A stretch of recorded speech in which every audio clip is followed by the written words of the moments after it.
Hi, LA Progressive friends, family. I'm with Wade Kyle. All right. Most of you, hey Wade, most of you know Wade is my son, and he's running for office in Lomita, California. All right. Good morning, everyone. My name is Wade Kyle, and I am from Lomita, California. Most of you And don't now know my phone Lomita. is ringing. Oh, well, I'll go ahead with Lomita. Most of you don't know Lomita. Lomita is just south of Torrance, in between Torrance and San Pedro. It's a really small area in LA. Kind of a nice little quiet suburb. I'm also a Yes. teacher, so excuse my educators for Harris and Waltz. I'm a teacher for life. I excuse my casual attire. I was out all morning knocking doors, getting ready for this election. Every day I walk doors, knock the doors, not walk the doors, knock the doors every day to get to know the voters in the community, which is a key part of being a city council member. So Wade, this is the first time that you're running for office. Is that correct? That is correct. It's my first time running for an official elected position. Well, actually, I ran for the Los Angeles County Central Committee, which was an election, but it wasn't an elected office. Right, right. So it's a member of a committee, but not Right. a political office. So this is your first time running for a political office, and it's been quite an experience. So when did you launch your campaign? How long ago? How long have you been campaigning? I've been campaigning now for about 60 days. It has been quite an experience. Some of the things I took for granted was, something simple as filing your nominating papers. When I first originally filed my nominating papers to get onto the ballot, I assumed gathering those signatures would be super easy, and I was mistaken. It was not as easy as I anticipated. A lot of people were not aware of what district they lived in. And so when I would meet people and ask them, do you live in this district? I assumed they knew, and I should have done a little more research on my part. I could have provided them with a map so that way they could see exactly where they live. And so when I got a couple of the signatures, I needed approximately 20 signatures.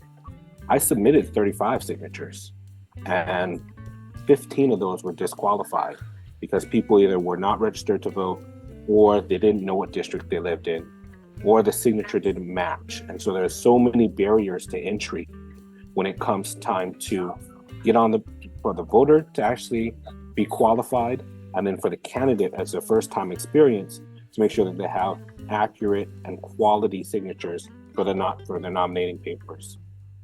So if I'm hearing you correctly, there are basically three criteria that have to be met in order for you to even begin the process. You have to get signatures from people who legally live within the district. The signatures are from people who have to be voters. So they have to be registered voters. And the signature itself has to match a signature that they somehow already have provided at some point in their voter registration process. What has to match? What is matching with what? And you're correct about your 3 points. One of the challenges for Lomita is we were previously at large, and a lot of the voters were still thinking we were at large. And this nomination or this election cycle is the first time we've been districted. And so a lot of people didn't know what district they lived in, and not because of, them not paying attention, it's because it's completely new and they were unaware. And so they had to know which district they lived in. That was the first match. The second match was that they had to be registered to vote in the district. And a couple of people have changed their party Affiliation? party affiliation, and so they weren't registered to vote in the current. And some of them were mistaken about their registration. Wow. And so people have moved into the city because the city has changed over time. It's been really, I wouldn't say, been really gentrified, and things have really changed in Lomita, and which has impacted the representation because people are coming in and out of Lomita. They're not all registered in the state of California. And the last part is that their signature did have to match what was previously in the voter database. And so there's someone at the City Hall that has to match the previous signature with the current signature that they gave you on your nomination papers. And so the way that impacts people is sometimes as you get older, your handwriting changes. Some days So you're it's having a good that. day. Yeah, I mean, it's true. I thought, what I thought you were going to say is like sometimes I'll sign my name, Sharon Kyle, and sometimes I'll sign it Sharon M. Kyle. Correct. So those two wouldn't match. No, they wouldn't. Wow. And as everyone knows, I've got a lot of middle names. And so I'm officially, Wade Martin Leopold Kyle. But when I sign, I usually just sign Wade M. Kyle. But if I forget the L or if I add the L and it didn't match the previous election cycle, it wouldn't match. Wow. And so, some people want to do their nickname or their family name or their married name. And that also causes confusion. And so there's just so many barriers to prevent people from prevent people from voting, number one, but also prevent new candidates from getting elected because they are not aware of who is going to provide a quality signature that they can count on by the deadline. I almost didn't make my deadline. I had to go back out and get a couple more signatures to make sure that I got in by the deadline. And wow, that's so interesting. Who doesn't get to run? It really gives your incumbents a little bit of an advantage because they know who has already been vetted through the voting process and what signatures qualified from the previous election. So they can go straight to those people who previously got their signatures in and get the same people over again. Yeah, wow. Well, that's good to know. Another thing that I saw that was really interesting after you announced that you were going to be running, and so I wrote a couple of articles on the LA Progressive and did some research to support the information that I provided in the LA Progressive article. Well, in doing that research, I noticed that the last general election, November of 2022, the City Council of Lomita was going to have an election for the city council, but they canceled it.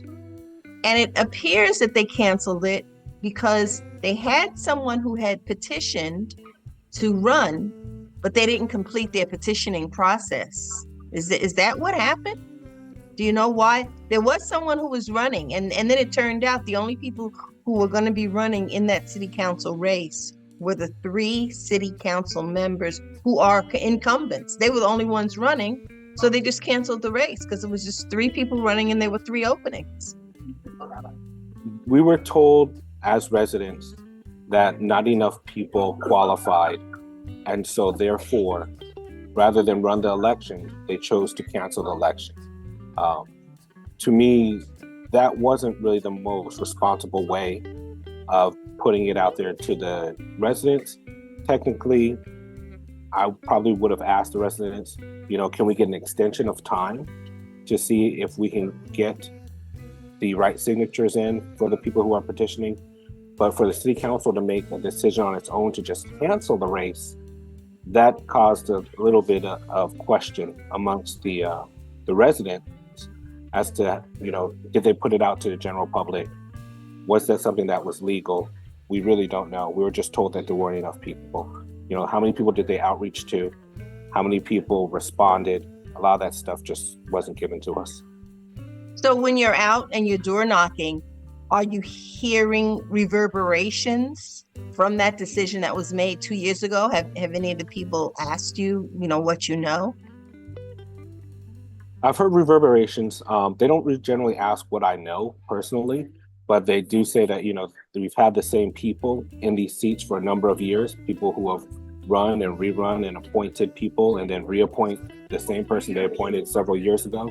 And they call it, the rotating seats of elected officials, and that they wanted some new blood in there. They really wanted some new voice in there. They really wanted some diversity. They wanted some diverse living experiences. They wanted some new ideas. The city council is made up of 5 people that live in the city. However, the lived experience of those 5, is not that different. And so really they want to get some new ideas in there, some new Yeah. opinions, some new lived experiences that really represented the community, because the community has changed over time. We definitely have Yeah. a changing demographic in Lomita. Right. I noticed that. So when I wrote the article and then I looked up the demographics, I was actually surprised to see that Lomita is only 37% white. And yet the city council, since its existence, in appearance, and I'm just looking at the photographs of the leaders of the city since the city was founded, and by looking at their photographs, they all appear to be white, with the exception, I think I saw one Asian man, and they all appear to be male. I did see one white female, but I don't know how many pictures there are up there. I didn't count them. How many do you think? There have been, I think, maybe four females since the inception of the city council. By far, the mass majority have been male, and the majority have appear to be white. You know, and currently the makeup does look white. You ask them, some of them say, you know, they're of mixed background, and some of them say they are of mixed political backgrounds. But the majority come from the same group. And when you look and you knock doors every day, you see that it is a very diverse group of residents. Yes. Area. And I'll say particularly in District 2, where I'm trying to represent.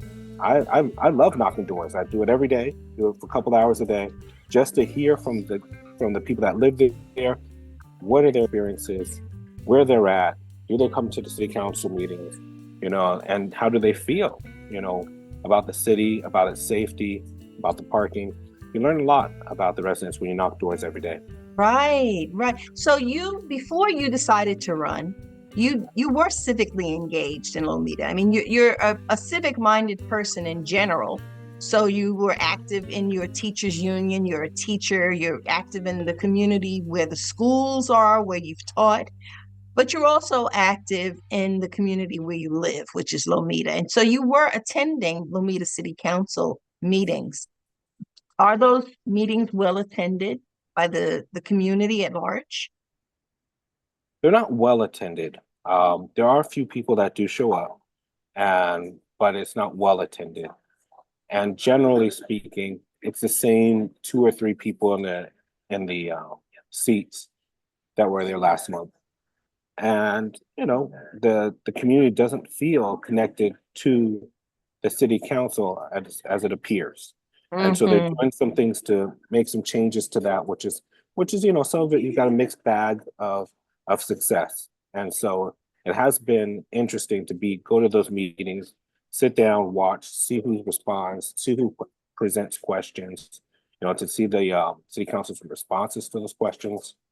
I've been a participant as a call-in participant, and I've also go there in person. So I do a little bit of both. And how was your experience? Like the very first time that you attended a Lomita City Council meeting, do you remember your impression of that? You know, the very first time for me, well, yeah, I do remember, but it was kind of sterile. You know, it's just the same people would get up, make a report, and it was the city council members kind of making reports to each other. There wasn't a lot of engagement back and forth to the audience, but that's because there wasn't a lot of people in the audience. And so that did impact, you know, the city council's participation during the public forum. And then there's a little bit of a barrier in that you can't ask a question unless you filled out a question request form. But if you don't normally come to the city council meetings, you don't know before the meeting to have a form to submit to the clerk to say that you have a question. You think public forum or public question time is generally for whichever public has a question at that time, but you had to have known the process beforehand. And so that does also block people from participating. And if some people, you know, will get frustrated with that and say, well, I submitted it in time. And some people say you didn't submit it in time. And so it's kind of an interesting process, something that has to be learned. And in my opinion, could be modified a little bit to allow for more participation from the community. Yeah, yeah. So what would you think would be a way to get the community itself more engaged? Like, I mean, like maybe a newsletter or something. How do they know when the city council meets? What time is it? You know, how did you find out? So I found out from looking on the website, and then I just attended the meetings on my own. The website does have a calendar on the website, but the only reason I knew to look on the website is through my teachers union. I know the way that we run our governance meetings and where to find that information. So I was already, as you had said, engaged in a process of civic involvement, and this kind of mirrored it. It also mirrored it through the Los Angeles County Democratic Party, which has a very similar process. The calendar's up on the website, but you have to know where to look for it. It's only in English. And so if you don't speak English, you're kind of out of luck. And so it's one of those things that can be changed. We need to get in multi-languages. We need a better map for people to be able to find the information they're looking for.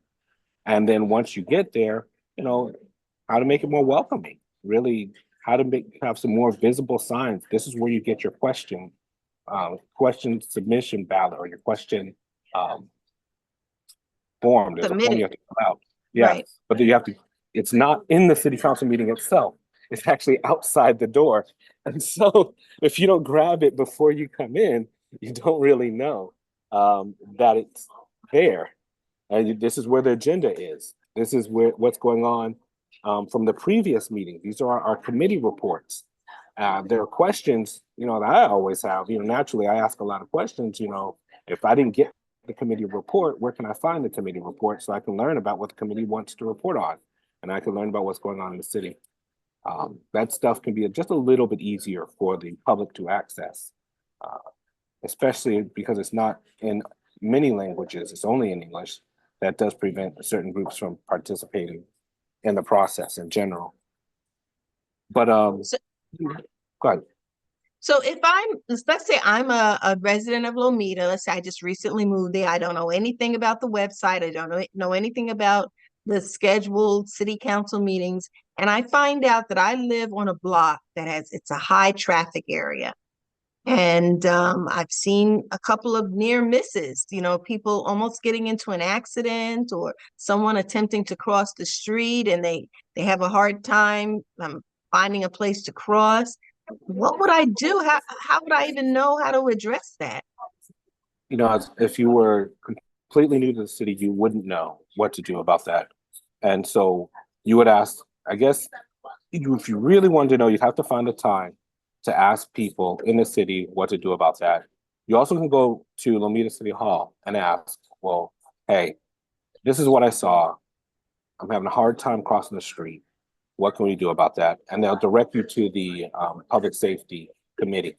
And you'd have to find out when they meet to address your question and then how to get your question on the agenda. And basically, when I moved into Lomita, that was one of the first things that I noticed that was very different from one of the other previous cities I used to live in. I used to live in San Pedro, where there was just a lot of car accidents in one intersection. And it was almost like every month there was another car accident. And even this month, as I'm campaigning and I'm knocking doors every day, there was a car accident in the same intersection. And that was my first involvement with the city, was I had called the city after the third or fourth accident. And I said, I've called the police a number of times to let them know that there's been a lot of accidents in this area. I'm now calling the city, and they directed me to public safety. And I called them to figure out when the meeting was. But, I was told that, the traffic signals weren't made to really provide safety, which kind of surprised me. And I said, well, we need just some way for the cars to stop for crossing residents. It's a highly crossed intersection because we have a number of apartments. And so we have a number of families that are trying to cross. And then we have a parking issue in Lomita where people will park on the residential side and have to cross a major boulevard to get to the middle school. So you've got people walking across the street to get to middle school. You also have students who are trying to ride their bikes across the street. And so that causes its own issue. And now you have scooters that are motorized scooters, which are coming through, which is a whole new issue. Oh my That's God. new to the city. And so it is one of those issues that needs to be addressed. And no matter who you are in the city, a lot of people do realize that it's a problem. And then you So have to deal with poor lighting. You have to deal cars that are in the area that aren't used to being in the area. You have to deal with impatient drivers. There's a lot of small issues that really impact safety, which should not be an issue, but it is an issue. Yeah. Yeah. Well, I just know from being your mom and coming to visit you, and you and Yoko telling me, don't park in a certain part. It's legal to park there. You say, don't park there.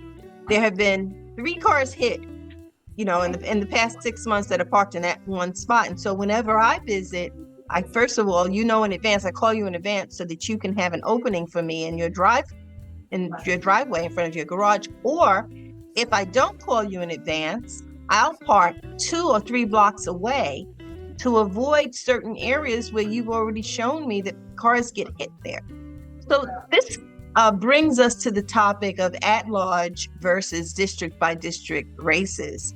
And one of the major benefits to having districts, can you talk about some of the benefits? So Lomita used to have at-large elections, which are elections where the entire city votes for the entire city council, and the city itself is not divided by district.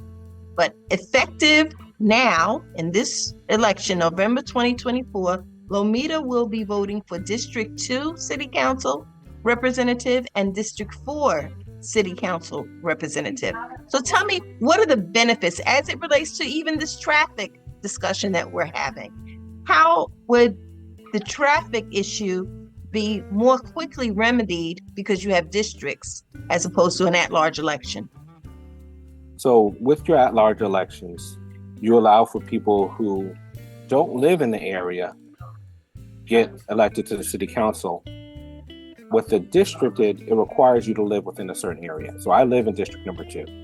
And because I live in district number 2, I get to hear the voices of my neighbors and the people that live around me in district number 2 and talk about what are the issues impacting them.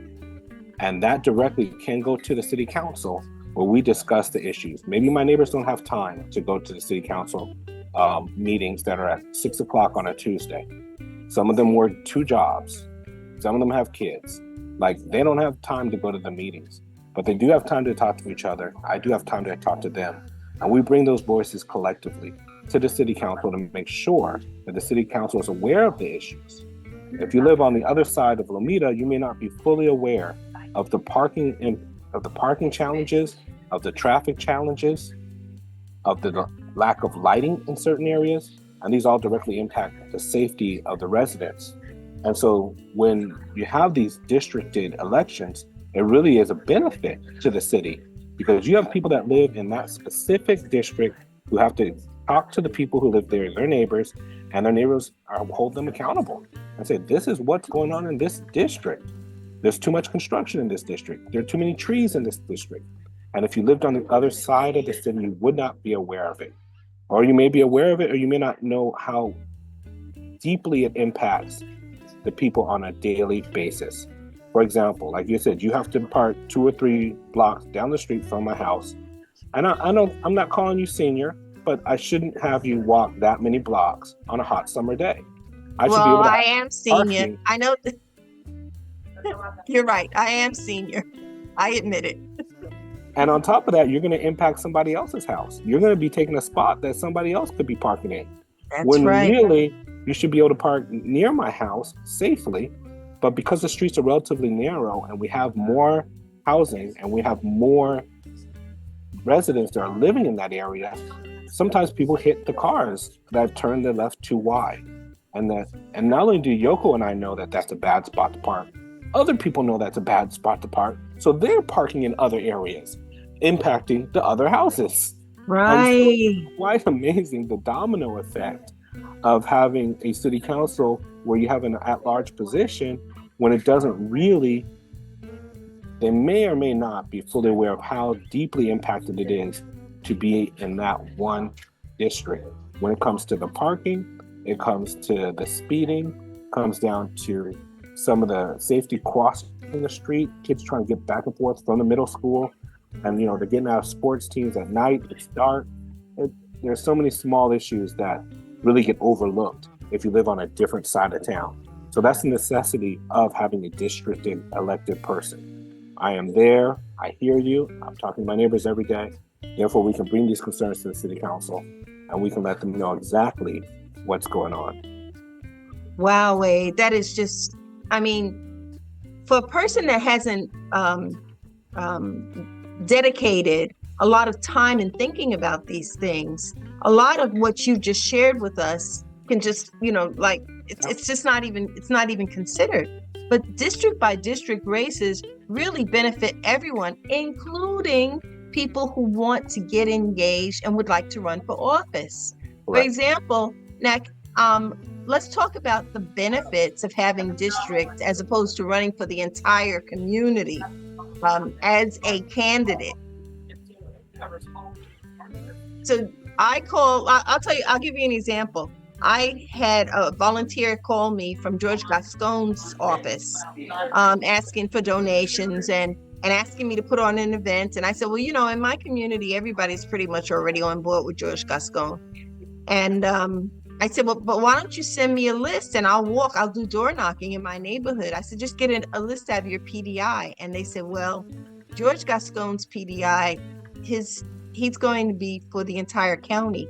So we only pay for portions because it's so expensive to have these broad races, these broad campaigns for the entire community. The universe is huge. You want to talk about what it's like to have a smaller district by district race? So the district by district race and representation, for example, in George Gascon's race, is important because it allows the candidate to know whether or not they represent their community. And like you're saying, you may see in a larger painting of California. Yeah, California is blue largely. But when you get down to the very specific districts, you find out that we're not all blue. And you get into certain areas and different pockets and find out there's Decline to State, there's American Independence, there are Republicans, and these districts may not want a red candidate, they may not want a blue candidate, they may not want an American Independent candidate. And as a candidate, I know, well, wait a minute, I may not represent this community when I'm in a district. And so I have to knock my doors and I have to talk to my people every day to figure out what are their issues and how we can work together to fix their issues within the community. Because when you're looking at the broader scope of California, those issues may not be there. And so, especially when you deal with, like, for some areas, it could be something as simple, some people say it's immigration. And you have a lot of immigrants coming through one community, but then you have a language barrier. And if you don't have some city posts that are in Spanish in an area where you have a lot of Spanish speakers, that is a problem. It results in people getting tickets that don't need tickets. And so I had a worker the other day, I was going to my car, and he parked his car there and he asked me in Spanish, what does this sign say? And at first, it took me a minute to process what was happening because I didn't expect to be asked in Spanish, what does the sign say? But that's what he was asking me.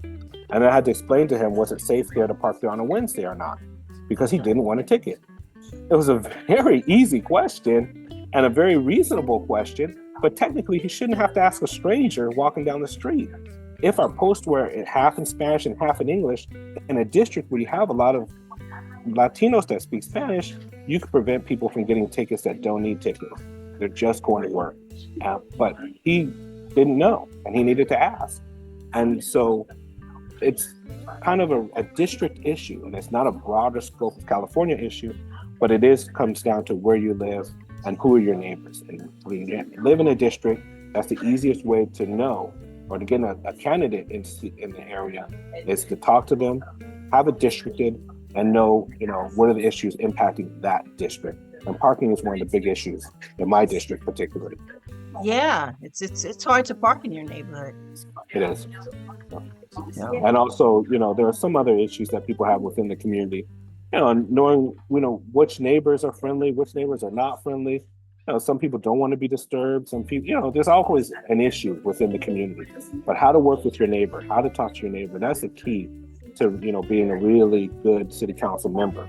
And so that's something I'm really working on, trying to make sure that we have communication lines between the community and the city council. And the only way to do that is to talk. Great.